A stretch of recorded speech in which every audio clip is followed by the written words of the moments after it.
Friends, एक बार फिर से आप लोग का स्वागत है हमारे यूट्यूब चैनल सिंग मैथ ट्रिक्स में।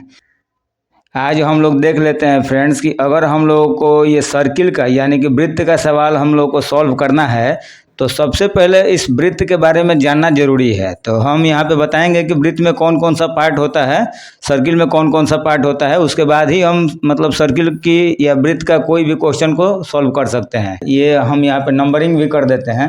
ये देखिए यहाँ पे इसको नंबरिंग दे देते हैं। ये 1 नंबर फिगर हो जाएगा हमारा 1 नंबर। ठीक है, 1 नंबर फिगर में सबसे पहले ये देखिए हम यहाँ पे सेंटर देख लेते हैं, केंद्र देख लेते हैं कि सेंटर यानी कि केंद्र किसे कहते हैं। तो ये वृत्त में जो सबसे बीच में भाग होता है, जो सबसे बीच का भाग होता है, इसी को हम लोग यहाँ पे जो मतलब पॉइंट होता है इसी को हम लोग सेंटर कहते हैं यानी कि केंद्र कहते हैं। जो हम लोग का ये है इसी को हम लोग सेंटर यानी कि केंद्र कहेंगे। ठीक है, केंद्र कहेंगे। ठीक है,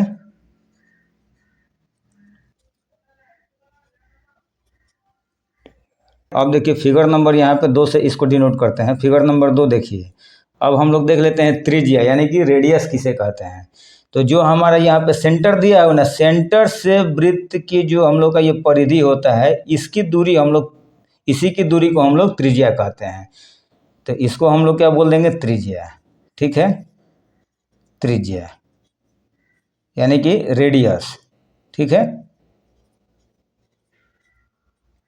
इसको हम लोग त्रिज्या यानी कि रेडियस कहते हैं। ये दूरी देखिए यहाँ से यहाँ तक की दूरी जहाँ भी खींच सकते हैं, कहीं पर भी खींच सकते हैं, लेकिन हमारा ये क्या बोलते हैं, सेंटर से और ये वृत्त की जो परिधि है यहाँ तक की दूरी होनी चाहिए। ये मतलब कहीं भी खींच सकते हैं यहाँ से यहाँ तक, ये सब त्रिज्या में आता है। यहाँ पे देख लेते हैं कि व्यास किसे कहते हैं यानी कि हम लोग का डायामीटर किसे कहते हैं। तो डायामीटर जो ये सेंटर है, तो वृत्त के जो मतलब हमारा एक साइड से दूसरे साइड तक जो रेखा गुजरती है सेंटर से होकर, उसी को हम लोग व्यास कहते हैं। ठीक है, उसी को हम लोग व्यास कहते हैं यानी कि डायामीटर कहते हैं। ठीक है, इसी को हम लोग व्यास यानी डायामीटर कहते हैं।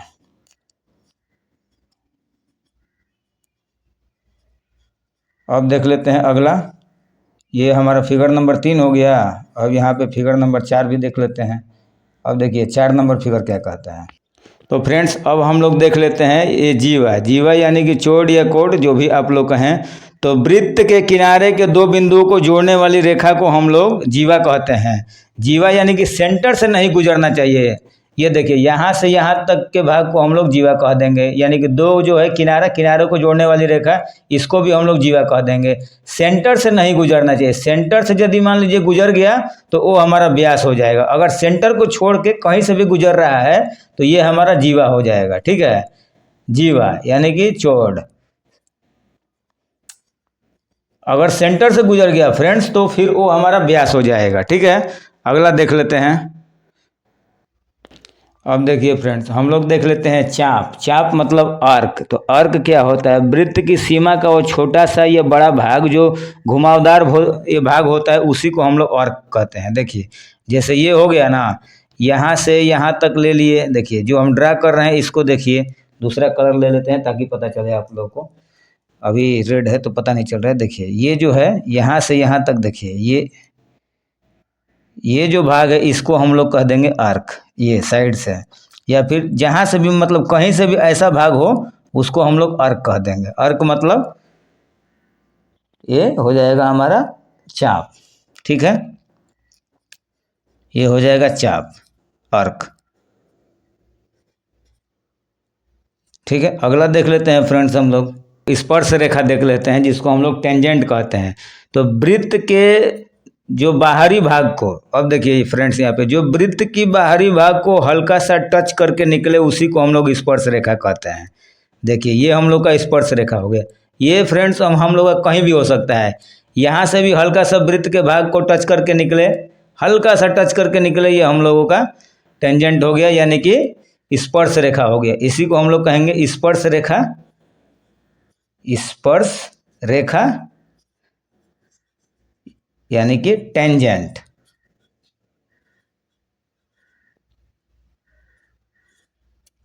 स्पर्श रेखा यानी कि इसी को टेंजेंट कहते हैं। अगला देख लेते हैं फ्रेंड्स हम लोग। तो फ्रेंड्स देखिए हम लोगों ने 6 नंबर तक देखा था, ये 7 नंबर देखिए। 7 नंबर में हम लोग क्या देखते हैं छेदक रेखा देख लेते हैं कि छेदक रेखा इसमें किसे कहते हैं। तो सिंपल सा है, इसके नाम से ही पता चलता है जो जो इस वृत्त को दो बिंदुओं पर छेद दे, यानी कि छेद के आगे निकल जाए, इसी को हम लोग छेदक रेखा कहेंगे। जैसे मान लीजिए इसको ई बोल देंगे, इसको एफ बोल देंगे, तो ई एफ क्या हो गया, हमारा छेदक रेखा हो गया। छेदक रेखा को इंग्लिश में क्या कहेंगे, सेकेंड कहेंगे। ठीक है, इसको हम लोग लिख देते हैं छेदक रेखा, छेदक रेखा, और इसी को हम लोग इंग्लिश में कहते हैं सेकेंड।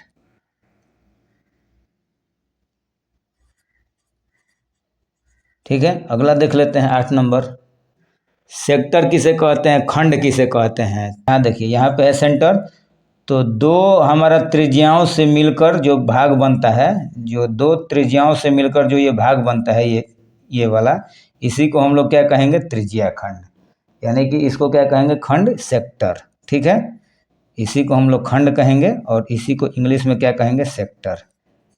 ठीक है, अगला देख लेते हैं फ्रेंड्स, सेक्टर हो गया ये। अगला देख लेते हैं 9 नंबर, ये वृत्तखंड देख लेते हैं। तो देखिए वृत्तखंड के लिए कोई भी, यहाँ पे देखिए कोई भी जीवा ऐसा है, और जो यहाँ का ये वाला भाग है, ये हम लोग का वृत्तखंड हो गया। तो ये तो हो गया हम लोग का वृत्तखंड।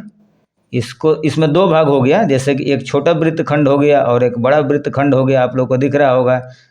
जैसे ये वृत्तखंड हो गया, इसको हम लोग क्या कहेंगे, सेगमेंट। ठीक है, इंग्लिश में सेगमेंट कहेंगे। तो यहाँ पे देखिए जो लाल वाला किए हैं, इसको छोटा वृत्तखंड कहेंगे, और ये जो ग्रीन वाला हो गया, इसको हम लोग यहाँ पे बड़ा वृत्तखंड कह सकते हैं। इस भाग को मतलब बड़ा वृत्तखंड कहेंगे। ठीक है, अगला देख लेते हैं फ्रेंड्स, 10 नंबर में देख लेते हैं क्षेत्रफल। तो इस पूरे जो भाग को है, इस पूरा भाग को, जो वृत्त का ये पूरा भाग है, इसी को हम लोग वृत्त का क्षेत्रफल कहते हैं। इसी को हम लोग वृत्त का क्षेत्रफल कहेंगे। क्षेत्रफल मतलब एरिया। ठीक है, क्षेत्रफल, क्षेत्रफल मतलब एरिया, एरिया। अब यहाँ देख लेते हैं फ्रेंड्स, तो अब हम लोग देख लेते हैं फ्रेंड्स कि वृत्त की ये परिधि। ठीक है, परिधि को देख लेते हैं। परिधि मतलब पेरीमीटर या सरकमफ्रेंस। तो ये वृत्त का जो बाहरी भाग है, ये वाला, ये देखिए, ये जो वृत्त का ये बाहरी भाग है, दिख रहा है आप लोग को। दूसरा कलर यूज़ कर लेते हैं ताकि पता चले। देखिए ये जो वृत्त का ये बाहरी भाग है, ये वाला जो अभी हम ये ब्लू से कर रहे हैं ना, ये वृत्त का बाहरी भाग है, यही वृत्त का हमारा पेरीमीटर है, यानी कि परिधि है, यही वाला। देखिए ये हो गया हमारा, इसको बोलेंगे परिधि, इसको बोलेंगे परिधि। ठीक है, परिधि यानी कि ये हमारा हो जाएगा सरकमफ्रेंस या पेरीमीटर, पेरीमीटर या फिर सरकमफ्रेंस।